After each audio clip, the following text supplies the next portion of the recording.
Morning everybody, Friday the 7th of March, time for another adventure I think. As you can see, solo again I'm afraid, not a good week, I'm off, wife working, weekend, I'm working, wife off. Not a good one this week, but never mind, that's why we're solo.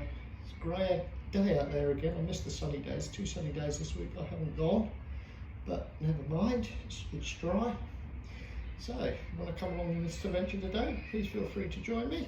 If you don't, thank you for watching the introduction. For those who do, let's get walking.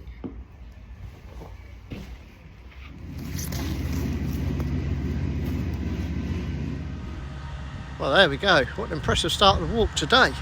Racton ruins. In fact, it wasn't the start of the walk, it's halfway through the walk, but after my last walk where the start was onto a foggy field where you couldn't see anything, I thought we needed something a bit more impressive today. So we've gone for Racton ruins. Well-known landmark if you're from this area. It's a folly built on the Stanstead estate by Lord Halifax. No one's really sure what it was for. We believe there's a banqueting hall down below. It goes up 3-4 stories there. From the top you can see Chichester Harbour, and rumour has it that he used to go there and watch his ships, his merchant ships, come into Chichester Harbour. The fact that you can see the harbours caused many tales of smugglers. Smugglers would come into the harbour, and if there was a light in the top window they knew it was safe to come in because the customs and excise people weren't around. But lots of stories, lots of rumours. They say it's haunted. My brothers are convinced they saw a ghost here once when they were camping up this way, so they packed up their tent and went home. Nowadays it is privately owned. They did want to turn it into a house, but planning permission was denied. A lot of the times, back in the 80s, there used to be raves up here. Great place for raves. Rumours of occult happenings going on here, but it is a pretty impressive ruin. Let's go and have a little look inside. The floors have all fallen down now, but you can see what it would have looked like in its heyday. So yeah, not the start of the walk, but halfway through, but much better than starting off at a foggy field. There we are, managed to get inside and down at the bottom now, so you can see all the way up to the top. So it's in fact 1, 2, 3, 4, 5 stories high. You can see ahead of us is Westbourne Church. There's little cows sitting outside, waiting to go to church. We'll come back to that later because we're going to veer off around the left of this today. We're going to wait when we come back.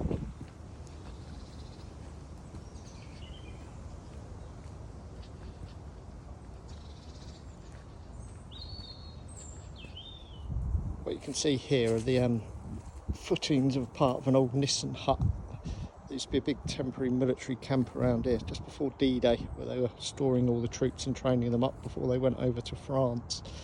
There's a few of them. There's one over here. There's another one over here. This wood's full of them. I don't know how many soldiers there were here, but there must be a fair few, because there's quite a few of these little huts everywhere. Big house you can see up ahead is Stanstead House, and this is Stanstead Park. They owned all the land around sort of east of Havant. In the old days they backed onto the Staunton estate, which owned land around Havant. Unfortunately Staunton House burnt down, but Stanstead House still remains. They have a lot of things going on here in the summer, and have proms in the park, film shows, all sorts of outdoor activities. Certainly worth coming to if you're looking for something to do for one day. There we are, just walked up the main avenue. You can see a closer view of the house, the outbuildings. There's flags flying today, so I don't know if there's something going on in there, but I'm not invited, so I'll carry on walking. And that little building in front of us is the old Gothic library. It's normally open, I think, during the summer when the house opens up. You can have a little wander around in there. And there we go, there's the tea room, so you can go in there and have your cup of tea and cake. It's in the old walled gardens.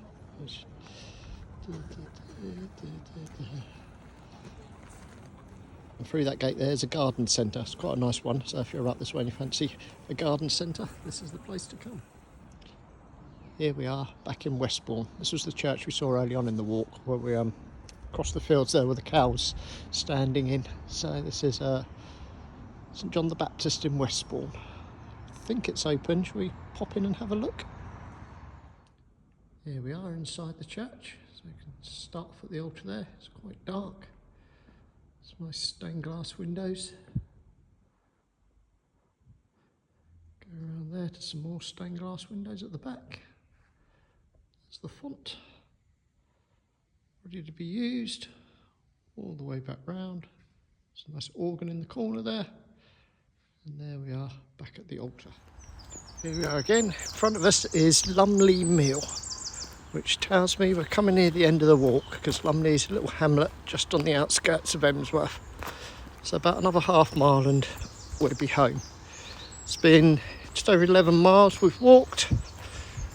Been muddy underfoot. It's been a little bit of rain, which is a bit worrying because I didn't have any waterproof gear.